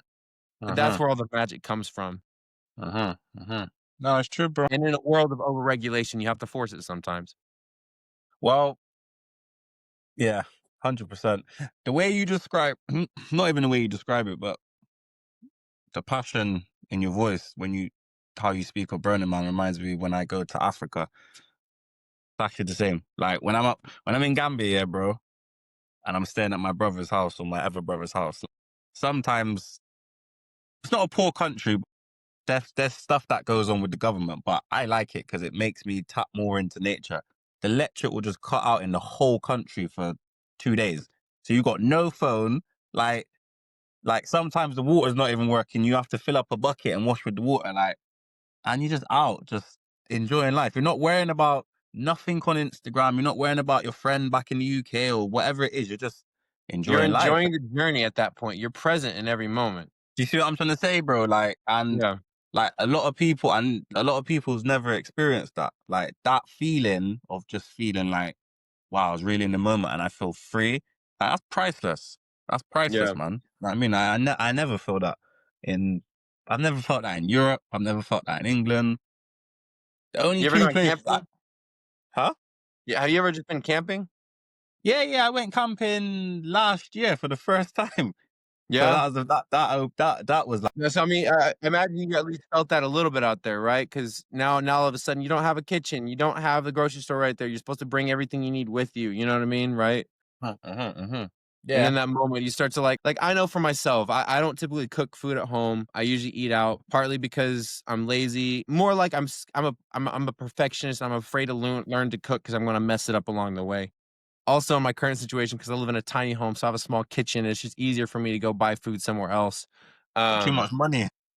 for too much money, but then it becomes habitual almost to the point that even when I buy food, I notice every time I have food at home, I'm like, I don't feel like eating that right now." Like, I now suddenly have the, um, what what's the word? The privilege to be picky. I suddenly have the privilege to be like, I'm not feeling like that. I wanna go eat this over here." And I mean, and that's a good thing in its own way, but at the same time, I think it's important to, like, remember sometimes that, like, I don't when I go out camping or when I'm at Burning Man, suddenly I'm content eating tuna salad or something, like, something really small, basic that at home I know I'm like, I kinda turn my nose up almost at because it's like, I want something better than this right now, you know? Oh Makes you more wow. appreciative of just kind of anything and everything. Yeah, yeah, definitely. Wow. Yeah, you definitely need to learn how to cook, bro. You said what? You definitely need to learn how to cook on some brother shit. I'm Nah, working, man. Hey, serious. last night I made a pretty damn good steak for myself, I will say. Well, you're there, bro. Like, whatever. I'm learning. It's just it's something that's taken me a long time to get into because like I said, it's cooking. I'm a very literal person. I want to be able to follow instructions to the letter. And with cooking No, that never no, works no, 'cause, like no, no. That's where you're going wrong, bro. All right, so let me give you a piece of my background. Yeah, remember I told you I used to play instruments when I was younger for years. yeah, Yeah, yeah, right. Stick a pin there.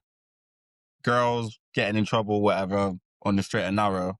That was my first thing, being a chef. Like, I went to college. I got my GCSEs, like my papers to be qualified. Like, right. I loved that. Do you know what I mean? But music was my first passion, so I picked it back up later. I no longer chef. From someone that loves to cook, you just gotta just get in there and just and find what you Yeah, like it's an doing. There's no intuitive rules. thing, I You can't think. fuck it up. You can't fuck it up. It's like making a Yeah. song or editing, bro. You can't fuck it up. When you like artwork, for example, you look at. I'm someone I invest in artwork as well, and I can also. I'm not great at it, but I can create little things. But I look at it like a plate. You I'm look at better the at plate. investing in art than creating it. Of course, you know what I mean? But still, like, it's all like you taking pictures, editing it, me making a song, DJing, playing, it's all artwork. Do you know what I mean? It's Right. all artwork. So get in the kitchen, you can't fuck up, do it and just enjoy it and find love in it. And trust me, that when you find love, that's when you'll be like, bro, I'm actually a really good cook. I don't But care if also, I I fuck think it up. cooking is like music too, because and that's the thing. I mean, I did grow up playing guitar and drums and piano, and all that too. So like the same thing with musical instruments. Like the first time you're trying to learn something new on the piano, or guitar, or whatever, you have to go real slow, like one note at a time, real slow, and just do the same 5, 6 note progression. Do it over and over and over and over. Do it like 5, 6, 7, 8 times, slowly building speed, building speed, building speed, and Uh-huh. then stop. Go away, do something else. Then you come back next day, and you sit down to do it again. Oh, suddenly you can do it just a little bit faster, a little bit faster, and then maybe in the next before you know it, it's muscle memory. You're not even thinking about it anymore. But Uh-huh. you do Uh-huh. have to start slow. You have to kind of start naturally with it, and then you expand that further. The more then you learn. So then you master one song, cool. But once you've mastered 6 songs, it's suddenly like these different patterns, movements. You had to do different chord progressions, whatever you had to do with those different instruments. Suddenly start to kind of combine, and now you can almost write your own music because now you just like start to have this like deeper understanding of what you're doing. And I think same thing with cooking is that like once you learn one recipe, okay, you've mastered that recipe. Like if you master pasta, that doesn't probably mean you can now like go and bake a cake. But now if you learn to Nah, bake a bro. cake and you learn to Nah, and you fam. learn to make pasta, now you've learned 2 different skills and you start to combine them and then you learn to make soup and now you kind of and then Uh, before you know it, now you can kind of you could freestyle a whole 4 course meal without even using recipes because you've slowly over time mastered all these individual things that now you can kind of compile them together and that's where I think true mastery and flow really kind of starts to come into play. And do that's you back to reckon? again with cooking is not it's much I think it becomes intuitive. Like when you're great at it, it's because you're intuitively doing it now. You're no longer just following a recipe. I do get where you're coming from, but I think there's another perspective to look at it because, like, before I was doing this stuff, I was cooking from young. My Mm. dad, good cook. Do you know what I mean? Never went to college, anything. Like, and even when going back to the instrument thing, like I agree with you, but from a different perspective, I never did any of that. Like my dad never did any of that. He can play way more instruments than me. Like he just picked it up and just started learning as he went along. There was no teacher, there was no that. So it's like I should have worded it a bit better when I'm saying with the cooking thing and playing music is expressing yourself through creativity. Do you know what I mean? Because you love to do that. You found love in it. Do you see what I'm trying to say? You find enjoyment in it as Not opposed worrying to. about there being a right or wrong way to do it. You're Do you just see what doing I'm it. trying to say? Because you enjoy it, you're just doing it, and you're like, oh, look what I created. It tastes nice. It don't taste nice. Just had fun, whatever it may be. Do you know what I mean? It's just yeah, like I But see, and that's where yeah, the perfectionist just comes in gotta for me find. because I'm immediately thinking, well, I want it to taste good. If it doesn't taste good, I failed. Yeah, bro, you just add more stuff to it to Yeah, make it yeah, taste good. Yeah, it's what it is, man. It's like your body. If you want to have a six pack, you gotta keep working at it. Do you know what I mean? it's I true. don't like going to the gym, but at some point I found enjoyment in it. Do you know what I mean? I had to. This, Otherwise, I used to go to the gym a lot in high school, but for the last 10 years, I didn't up until I've been going about 7 months now, and I enjoy it now again. I'm enjoying seeing the progress in my own self. I'm enjoying seeing the differences it's making in my life. So that's yeah, it's not snake definitely here. similar. That's not snake here. You're shredding your skin. Yeah. I swear down, bro. Right. Always evolving, always shedding the skin, growing the new one, pushing out, Yeah, getting bigger. Hopefully yeah, not taller. Hopefully I just stay this tall, but yeah. Next year, man, just it's gonna be a lot of work. Still, my prediction for next year. I imagine too, but what my feeling for myself is it'll be a lot of work, but more work for myself. Okay. Because so far I've been working for other companies and other people and trying to build my dream underneath that. But I think next year will be a year that I finally it's gonna be a lot, it's gonna be difficult and a lot of work. And this is where my confidence is gonna be tested for sure. Cause I just have to because the goal of what I'm trying to do with this podcast is to release content. But then the funny thing is it's like and this again is the perfections that I gotta balance out because I started out doing this is because I think I kind of expressed this to you before is that I just realized that like there's not a right or wrong way to do things. And when I was growing up, information was so categorized. Like the things you were going to learn in church you didn't learn about sex. You didn't very you know what I mean? Like, you didn't learn about the vulgar things. You didn't learn about things that were considered taboo, right? Or you go to school, you only learn about psychology and only this way, whatever. I'm not really articulating this well, but there's this podcaster I listen to. His name's Chris Williamson. He's from the UK. Modern Wisdom's his podcast. And I mean, in the last few weeks, he's released a interview with Sam Sulek. If you know who he is, he's a big bodybuilder, weightlifter, real young guy. He's like biggest in the world right now, I think, for his age. Really cool guy. Really interesting story. He just did an interview with Matthew McConaughey, big actor, if you know who that is. And then I think just this morning or yesterday, he released an interview with Bonnie Blue and this other. Do you know who that is? I know them, sure. Yeah. Yeah, so he's covering all the topics. He's not just doing this, not just doing that, he's doing all the things, and I think that that's awesome. Because growing up, you couldn't find one person that would talk about everything, you know Everything. what I mean? And I think it's important to, like, have these conversations because I think oftentimes we assume we're the only person dealing with something. I do. I mean, I'll just speak for myself. I assume I'm the only person dealing with the things I'm dealing with, and even more so when I learn something that is like groundbreaking to me and helps me change my life. I assume everybody already knew it, and Okay. maybe a lot of people do, but you don't ever know who knows and who's like what part people are at in their own journey. And it's Uh, a big part I wanted to start is because, like, I don't know. One, I want to have more conversations with more people. This gives me incentive. This kind of gives me a reason to do it and a reason to invite people in beyond just saying, hey, let's go to lunch. But then also I believe there's other people like me out there that like think you're the only person dealing with it, so you don't think to talk about it, you don't think to ask somebody for help, and then because that's what's happened to me for me many times. I stumble on a podcast or an interview, I'm like, oh, people are talking about this thing that I've been having questions about for a long time, and now I can finally get some insight from a uh. real person perspective and their real life experiences rather than just a doctor or some expert trying to share facts. Nah, let me. Bring your Nah, you stories. see, yeah, you don't like.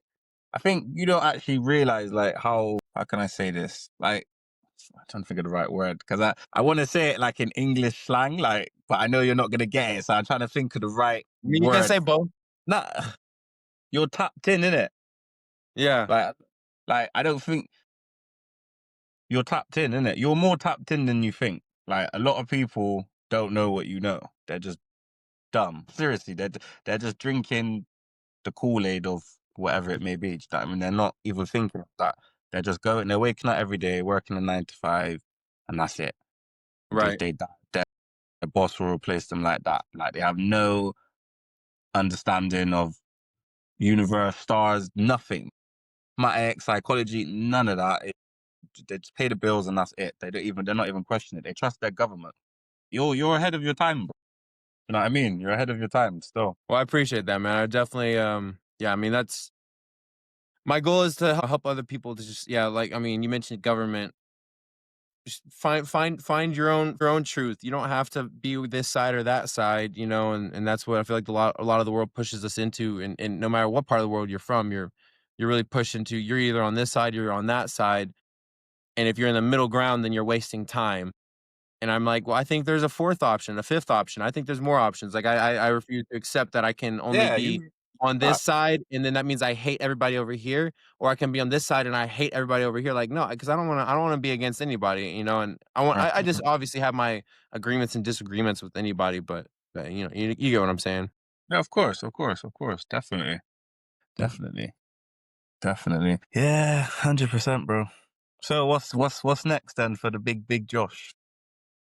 Man, so I'm finishing up. I've been on a full time contract with doing a marketing gig, which wraps up in about 3 or 4 weeks here.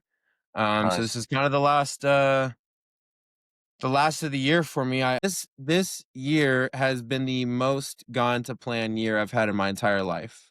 Like I pretty much kind of decided last year around Burning Man last year. I kind of, because I was in the interview process for this job for last year, but I already knew, I was like, if I get this job last year, it'll carry into the next year, and I had my whole game plan for how I wanted this year to go. It has gone according to plan and then some. And my real goal right now is just to be, I don't know, to find a way to make a sizable income sharing stories with people, and so obviously in some way that's collaborative, not in a way that's taking advantage of people. I want, but obviously you got to make money to make it around in this world. So some way that makes me money and is also allows me to share stories and help people along the way and get to just have incredible experiences. Obviously I've got various plans and things I'm trying to do, this podcast being one of them. And then where this podcast could take me, that could be many different directions. But yeah, man, I don't know. Well, honestly, I'm waiting to see myself. I have plans and I have somewhat of a direction I'm going to go with things. But as you've kind of already picked up on, I'm very open to the whims of the universe, and I just I try to go with the flow and figure Go out with the flow. where's the path that I'm being called to. You know. Nah, I love that, man. Love that still. Yeah. Well, like I said, next year is gonna be a lot of work. It's gonna be a lot of work from what you done this year and all the work you put in. It's gonna open a lot of doors for both Definitely, of us, man. and it'll be a lot of work. Well, no, it sounds like both of us kind of got a lot. We're building on two. You got your festival, possibly got multiple now. Maybe it'll expand already within the first, just the second year, kind of blow up even more. And hopefully I'll make it to that next one in Bristol for sure in a year from now. But even if there's one before that, Yeah, well, this is this is the thing. Like, I want to do one, like I said, it once a year, but yeah. everybody wants two. So Hey, yeah, again, you don't have to make you it's a don't have good to make problem to have. decisions. You don't It's have a to make good problem to decisions. have. You just keep moving Yeah, I'm forward. The not. decisions make themselves. Yeah, that's what I keep telling myself. Like, it's a good problem to have. Well, G, I appreciate you, man. Sorry, I know it was a little difficult getting this scheduled at the beginning, but I appreciate you sitting down with me, man. This is a great conversation. Good to catch Definitely. up and chat with you again too, because it's been, I guess it was like a couple months ago, and now we were in Costa Rica together. But When was it? it was July, July. mid Yeah, July, Beth's yeah, so about birthday. about 2 months ago now. Beth's birthday. Meant to be getting married in January as well. You are? Mm. That's when y'all's wedding is? Very cool, man. Potentially, potentially. Potentially, y'all still working out the details, but Yeah, but it's looking like January. well, cool, man. I'm glad to hear that for you, bro. Nice, man. I hit you up. Good All speaking right, to you, man. sir. Yeah, sounds good, bro. Thank you for having me, bro. Hey, anytime, man. We'll do it again soon. 100%, man. I hope it all goes well for you. Nothing but success. Appreciate it, man. Cheers. We'll stay in touch. Nice one, my bro. Bye.